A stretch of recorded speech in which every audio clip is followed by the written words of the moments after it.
your plans are, even with your own book and with the virtual group you're going to lead. But I guess, tell everyone that might not know you, who you are, a little bit about yourself, maybe anything I left out. Yeah, I'm not an MD, so I'm not a medical doctor. I have a PhD, so I can make people smarter, but I cannot make you well. It's how I came about finding you, Rob, and finding this book. Almost 2 years ago, by the grace of God, I was able to get out of a very toxic relationship. I never heard of the concept of soul tie. And this experiences with my sexuality really led me into a very destructive path of really forming, in my case, a very destructive soul tie that took me to the very bottom. And I fell in love with somebody that I had no business being with. And I know it had to do with sexuality. So I found the book, I found Rob. I wasn't clear that it had to do something with sexuality, but it became clear to me that that was the area of my life that even though all the areas were going great, that was the one area that always took me down the pit. Yeah, same for me. Sex was always my kryptonite. I actually was on a call with a girl in the UK yesterday, and she was asking me about soul ties.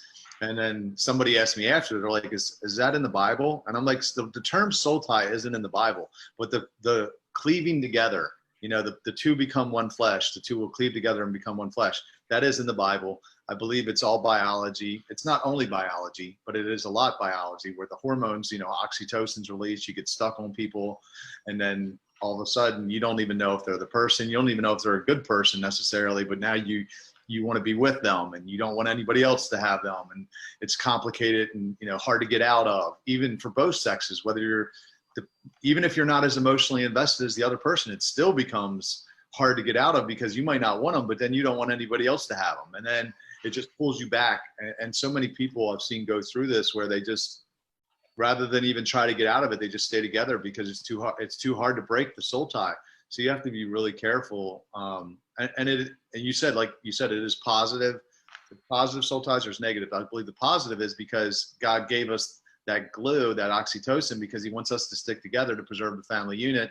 So when there are storms of life, we don't, get divorced and break up the home. But when you just treat sex like it's recreation, you can get in some bad situations, like you said. Yeah, because I was reviewing the book for our conversation, and on page 22, when you talked about oxytocin, that women were hardwired to be trusting and to become deeply attached when this happens. And of course, when you have sex, especially if you climax, for women, we release oxytocin even more. So I could be in bed with the criminal, with the serial killer, and that hormone is going to make me cleave to him. And at the bottom of that page, on page 22, you say, one of the most significant problems we have in sex early in a relationship is creating a bond with the virtual stranger. So if I'm having sex with somebody, with this guy, I waited a month, but I was kissing, I was letting him touch my breast, I was doing everything. I just wasn't having penetration, right? But still, to a certain extent, this dude was a virtual stranger, because I didn't give myself the chance to really get to know him. And then when I had sex, it was all over. There was no way that I was going to be able to fight that off, except, through the grace of God, and really just I really feel that the Lord pulled me by my hair and took me out of that thing so that I wouldn't continue to harm myself. And also, you mentioned in the book, Rob, about obedience. And I know we want to be careful not to get into because to me, whether you're a person of faith or not, I don't even talk about the faith aspect. It's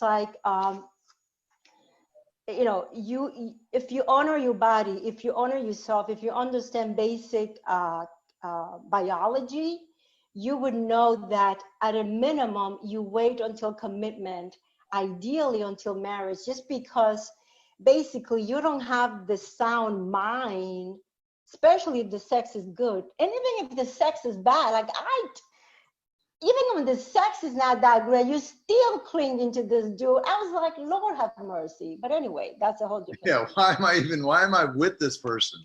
He's not even giving me good sex, but you're still stuck on him because, again, it's all biology. Jesus Christ. I was like, I had a PhD and I didn't know about oxytocin until I found this book. I was like, I spent $80,000 on a doctorate and I had to find this book.